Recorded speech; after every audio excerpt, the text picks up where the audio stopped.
got a bunch of things to talk about, a bunch of things I've been thinking about, a bunch of different Pitt topics, and I don't know how many we'll actually get to today. I feel like sometimes we sit down for some of these episodes, we're like, well, we got 5 topics we're going to talk about all these things, and we get through like 2 of them. So you never know how far you're actually going to get in these conversations, but I got at least a few things on my mind, a few things that we want to discuss that are relevant with recent Pitt news and relevant for recent Pitt history and all kinds of things like that. So let's talk a bunch of Pitt stuff, because there was some staffing news that came out yesterday. There's some recruiting stuff I've been thinking about. There's some transfer stuff I've been thinking about. It's Pitt stuff. Look, these Morning Pitt episodes, all right, if you're tuning in looking for breaking news, you're not going to get that. Probably not, unless there was like some breaking news right as I was recording this and we just end up going for a live stream or something like that. The breaking news is going to be on Panther-Lair.com. These Morning Pitt episodes are a little bit of Pitt talk to get your day started. You know, you listen to this, and whether it's related to recent news or just general Pitt thoughts, the idea is we give you a little bit of Pitt conversation just to listen to during the day. You know, and you might listen to it first thing in the morning. You might listen to it in the afternoon, whenever it might be. We give a little bit of Pitt conversation to tune in for. I don't know how much Pitt talk you get on the local radio airwaves, so at least for a little, 20 minutes or so, we'll give you some Pitt talk. So let's talk about Cory Sanders. Let's talk about recruiting. Let's talk about transfers and all those kinds of things right here on the, what day is this? Wednesday? The Wednesday edition of the Morning Pitt right here on youtube.com/Panther-Lair.com.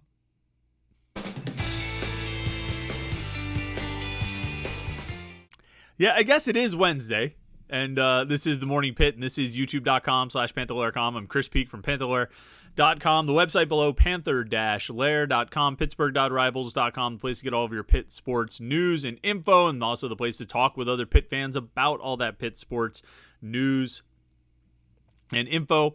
You get it all at Panther-Lair.com. It's the best place for it's the best online source of Pitt sports information that you're going to find. And then, of course, our YouTube channel right here, youtube.com/Panther-Lair.com, the place we have these daily Morning Pitt videos, our weekly live stream every Wednesday night at 8 o'clock, press conferences, post-game shows, all kinds of things right here at youtube.com/Panther-Lair.com. You don't want to miss it. We're flying solo tonight. We got our live stream tonight at 8 o'clock. Big Jim Hammett, he's on the beach. He's going to be sitting on the beach. Doesn't want to get sand in his computer, so I'm going to do this show tonight solo. We're kicking it old school, so make sure you tune in tonight at 8 o'clock. You and me will talk a little bit of Pitt sports. I look forward to that. If you don't, make sure you don't miss it. You don't want to forget that we have the live stream. You can subscribe to our YouTube channel and turn on notifications. You get an alert sent to your phone, and then you'll never miss any of our Pitt video content. You'll never miss the live stream, so do that. We'll have fun. We'll talk recruiting. We'll talk all kinds of things tonight on the live Panther-Lair show. I always look forward to doing those. It's been a while since we've done one solo that wasn't like a post-game show, so tune in. It'll be a good time. All right, news came yesterday that Cory Sanders, safeties coach, has been named assistant head coach. That's a position that Charlie Partridge was filling.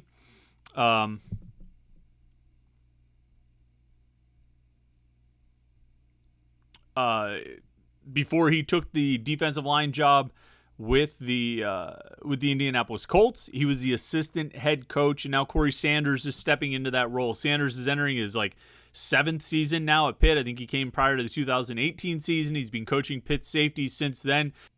If you told me Pat Narduzzi was going to fill that assistant head coach position, and you gave me kind of 2 questions. You said, who do you think Narduzzi will choose, and who do you think Narduzzi should choose? I don't know who that first one would be. I wouldn't be surprised if he would choose Ryan Manilak. To some extent, he's a younger coach, but he's got sort of a protege kind of feel. Narduzzi's got kind of a mentor kind of feel.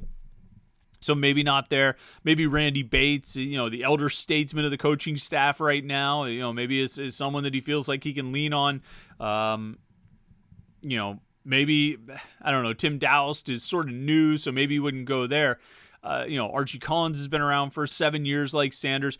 But if you ask me who I think he should choose for that role, it would be Cory Sanders, and I wouldn't really hesitate. And I would have said that last year. If you had told me that he was going to replace Charlie Partridge or make another coach the assistant head coach, who would I choose? I mean, even over all those offensive guys who have been around since the beginning, Tim Salem and Andre Powell going back to the beginning of the Narduzzi era, those guys have been around forever. But I would still, I would still go with Sanders. And I would go with Sanders for a number of reasons. Not the least of which is just, I think he's really good at his job. I think he's really, really good at his job. I think he's a really good recruiter. They've gradually sort of expanded his recruiting territory where he's handling the Gulf Coast. He handles Philadelphia. He handles South New Jersey, which is sort of an extension of Philadelphia. You know the old joke that like New Jersey is basically like Philly to the south and New York City to the north, and that's basically what it is. Depending on which half you're in, it's an extension of, and so he had Philly in the part of New Jersey that was an extension. And then he also ended up with a part of the Whippeal, which I think I always thought that was really interesting that they gave Cory Sanders part of the Whippeal to recruit, because it's obviously an important area. You know what I mean? It's an important place to be able to build good relationships, and you want to put some of your best guys there. I think they put Rob Harley in the Whippeal when Narduzzi first arrived because he believed that Rob Harley was one of his best guys. Now, Harley didn't necessarily make the relationships that you would like him to make, and didn't necessarily rub everybody the right way, but they were putting guys like Todd Graham put Tony Gibson in there. I forget who Paul Christ really had, like Chris Herring or something, but Dave Wanstead would really emphasize Whippeal. He would be out there himself. He would have Greg Gattuso, a guy with the relationship. It's important. We're not going to go down the road of discussing whether or not, how important the Whippeal is, or whether whether Pitt overemphasizes the Whippeal or whatever. But it's important to have those relationships. It's important to get strong recruiters working locally. And to put Cory Sanders, and Charlie Partridge actually had some Whippeal territories when he was here under Pat Narduzzi, and Narduzzi added Cory Sanders to work with Partridge in some of those areas, and they sort of split up the Whippeal a little bit. I think some coaches, Narduzzi might have done this, or maybe it was Paul Christ, I forget who, like every coach had a Whippeal territory. You know what I mean? Had a handful of schools that they were responsible for in the Whippeal. Like, it was that important. Or maybe it was even Dave Wan. I forget who did that. But it was a good idea. I think, that you have your areas, and then you've got your, half dozen or a dozen Whippeal schools that you're responsible for. Anyway, it speaks to Cory Sanders as a recruiter that he was given some of that area in the Whippeal. So he's really good on the recruiting trail. And he is. He's had a lot of success there. I think he's a really good recruiter. One of the best recruiters on the staff. Kind of low key, and I think sort of low key, one of the best coaches on the staff. I think Cory Sanders has been really, really good as Pitt's safeties coach. Under Pat Narduzzi, Pitt has had one first team all conference defensive back. One. And I'm just going to, I just want to make sure. I don't think Donovan McMillan made it last year. I have a list, but it's a list from previous years. Yeah, Donovan. I thought McMillan maybe would have made the cut, but no, he didn't. He was, he wasn't even. Was he an honorable mention? Goodness. Yeah, he was an honorable mention. Boy, 100 tackles doesn't get you much anymore, does it? Look, Pitt has had one all-ACC first-team defensive back under Pat Narduzzi. It's remarkable, right? You would think Narduzzi, he's turned out all these great defensive backs and all these draft picks and everything. They must have had a bunch of all-conference players. No, they've had one all-ACC first-team defensive back, and it was Cory Sanders' guy. It was Paris Ford in 2019. Eric Hallett was a second-team all-ACC pick in 2022, I want to say. DeMar Hamlin was a second-team all-ACC pick in 2020. Brandon Hill was the second-team all-ACC pick in 2021. But they were all, so you got a lot of safety recognition there. Hallett was the ACC championship game MVP. Obviously, there have been 3 safeties drafted in the last few years. Hamlin in 2021, Hallett and Hill last year, 2023. There's a lot of success. And the thing, and I was thinking about this yesterday after this news, and I was writing about Sanders a little bit for the 321 column on Friday. One of the most remarkable things about Cory Sanders, if you want to say, okay, tell me why you think he's such a good coach. I'll tell you why I think he's such a good coach. Because when he came in, right, He arrived for 2018, and they had, a mix of safeties back there. 2019, you get DeMar Hamlin and Paris Ford playing together, and you have a dynamic duo of sorts. And look, those two guys had their flaws. You know what I mean? As a duo, they had their flaws. Individually, they had their flaws. But I think we would agree they were pretty good players. In 2020, more of the same until Paris Ford kind of went AWOL. Well, not AWOL, he just left, right? But into 2021, you segue into this new group, right? You don't have Paris Ford and DeMar Hamlin anymore, even though Brandon Hill moved into the starting lineup to replace Ford at the end of 2020. You go into 2021, you're replacing both starters effectively. You've got new starters in Brandon Hill and Eric Hallett. And nothing. Hill ends up second team all conference, and Hallett ends up as the ACC championship game MVP. 2022, those guys are both back. They have great years. Hallett is a second team all conference pick. Both guys get drafted. Now you're replacing two draft picks. Again, you're replacing two pro potential safeties, and they step in with Donovan McMillan and Javon McIntyre. And McMillan has 100 tackles for the first time, or the first time since Jordan Whitehead. The first Pitt defensive player since Jordan Whitehead in 2015 to get 100 tackles. And McIntyre, I thought, played really well, and P.J. O'Brien fit in well too. So my point is this: Sanders has twice replaced longtime starters at safety and pretty much didn't miss a beat. And then the coaches could probably pick apart stuff in 2021 that Hallett and Hill did. They could probably pick apart stuff this past year that McMillan and McIntyre did. But it seems like a pretty seamless transition from Hamlin and Ford to Hallett and Hill to McMillan and McIntyre. Some of that's recruiting, and McIntyre, Sanders guy. Some of that's recruiting. Some of that is, just the natural talent of those guys. They were good players. But you know what? You got to. I pointed. That's JJ Lasher. That's not Cory Sanders. There's a picture of Cory Sanders that's floating through the slideshow here. A whole lot of credit goes to Cory Sanders, and a whole lot of credit should go to Cory Sanders, and a whole lot of credit does go to Cory Sanders. And so, if you ask me, like, well, why do I think he's such a good coach? Like, give me an example of what he's done so well as a coach. There it is. Like 5 years going on 6 now of transitioning through starters with virtually no drop-off, and just increasingly good levels of play. Donovan McMillan should be an all-conference player this year.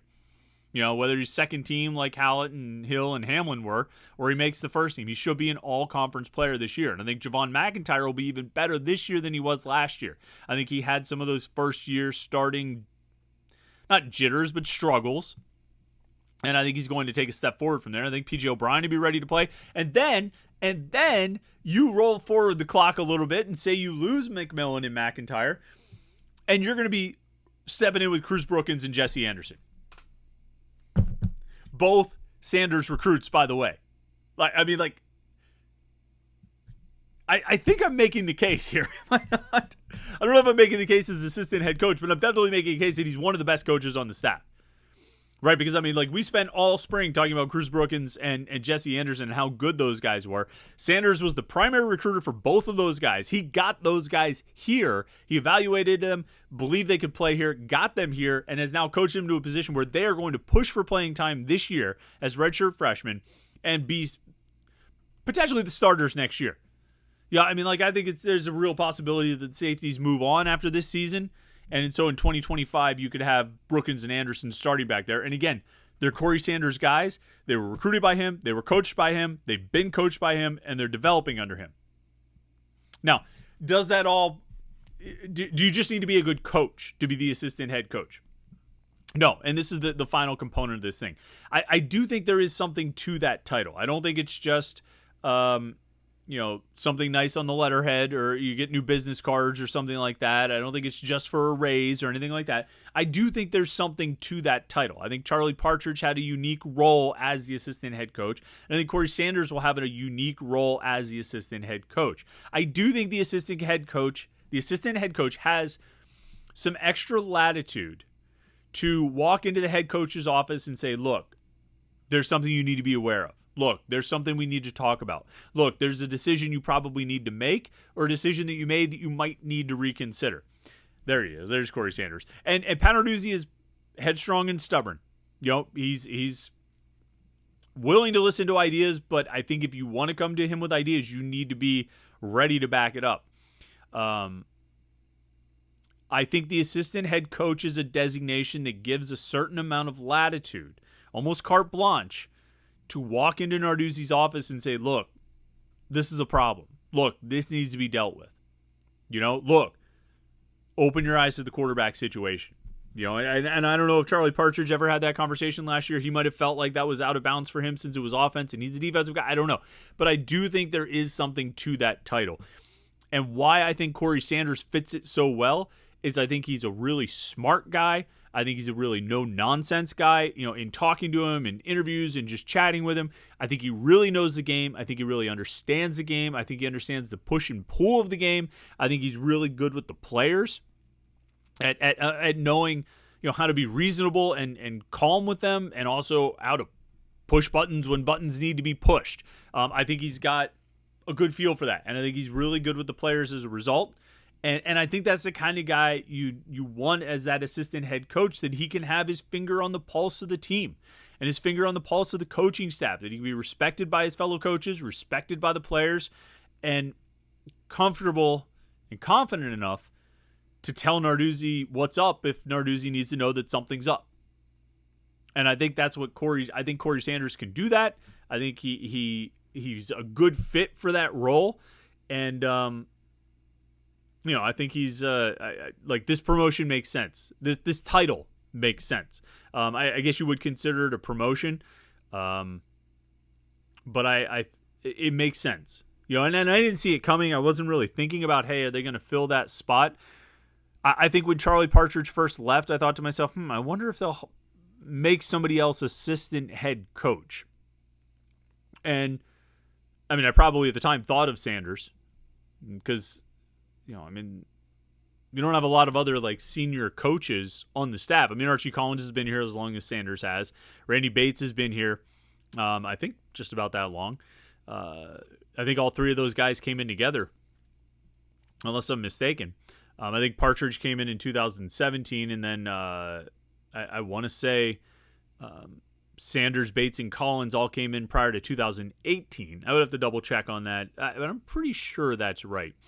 But either way, Sanders really makes sense, and I think if this title and this position gives him a bigger voice on the coaching staff, a bigger role on the coaching staff, then I think it's well worth it. And I think you're not just rewarding one of the best coaches on your staff, but I think you're making your program stronger by putting him in a more prominent role with the program. I think he's the kind of guy. Look, I've said for a long time, I remember back to 2015 feeling like Pat Narduzzi needed, for lack of a better term, and I probably picked this up from a cop show somewhere, and maybe The Wire or Homicide or something, he needed a rabbi. He needed someone who could speak freely. Permission to speak freely, sir. He needed that, and I didn't feel like he really had it in his early years. And I think when Charlie Partridge arrived, Narduzzi recognized the need for something like that, and more so recognized a coach who could fill that role, who could be that kind of sounding board for him.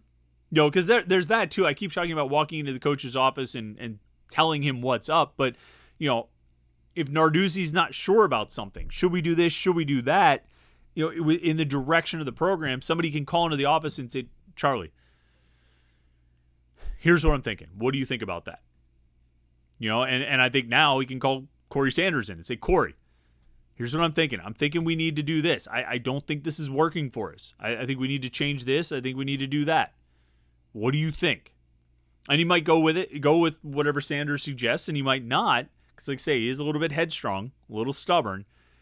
But just putting him into that position, putting Sanders into that position where he would call him into the office and have that conversation, I think says a lot about the respect he has for Cory Sanders. And kind of like I said, I think I'm sold on the guy. I think that respect is well-deserved because I think he's been one of the best coaches on the staff over the last few years. Maybe, we could probably make an interesting list of the last 5 years of Pitt football and rank the top coaches on the staff. I guess the offensive coordinator who put together a Biletnikoff award-winning season and a Heisman Trophy finalist season and conference championship season probably goes number one just on the strength of that 1 year. But if you look at body of work over the last 5 years, 6 years, Cory Sanders is pretty high on the list, man. I mean, he really is. Charlie Partridge is up there, no doubt. It's hard to say to the receiver coaches. They all sort of fluttered in and out pretty quickly. But if you look at, I'd say, the last 5 years, 2019 to 2023, and you were going to rank the Pitt coaches, I don't know how many you'd really put ahead of Cory Sanders, honestly. And so now he's in a position that I think even better reflects that. And like I said, I think it'll be for the good of the program. So look at that. See, I said we had a couple things that we would talk about today. We ended up talking about one, but I think it's a worthy topic. And I think he's a guy who has sort of quietly established himself as one of the best coaches on the team, and probably doesn't get as much credit for it as he should. So we just gave him credit for the last 19 minutes. Let me know what you think. I'd like to get your thoughts. It's a position coach we don't often talk about. It's not somebody who is a big topic on the message boards. So I'd like to get your thoughts. What do you think about Cory Sanders being the assistant head coach? What do you think about my stump speech for him? So that's basically what it was. He didn't pay me to say the nice things that I just said about him, but maybe he should. I'll have to next time I see him at a practice or something, I'll be like, hey man, did you ever check out that video? Because I really talked you up. But I think it's all well deserved. And I think if you talk to other people in the building down there, they would say, yeah, it's pretty well deserved for this guy. So congratulations to him. I think it's good for the program. Good decision, good move by Pat Narduzzi. And thanks to you for watching this video today. We'll be back with we got our official visit preview episode tomorrow. Another official visit starts tomorrow. We'll be talking about it right here on the Morning Pit to get your day started and get you ready for the final official visit weekend of the summer. Should be a good one. Should be an exciting one. We'll see how many guys they bring in. Of course, we have the live show tonight, so don't forget about that. 8 o'clock tonight, I'll be here. Just me. It's a solo show. Looking forward to it. Let's do balloons for this one. Oh, no, that's the confetti. Oh, balloons? Can I get balloons? The fireworks? What's the balloons? One piece sign? There's the balloons.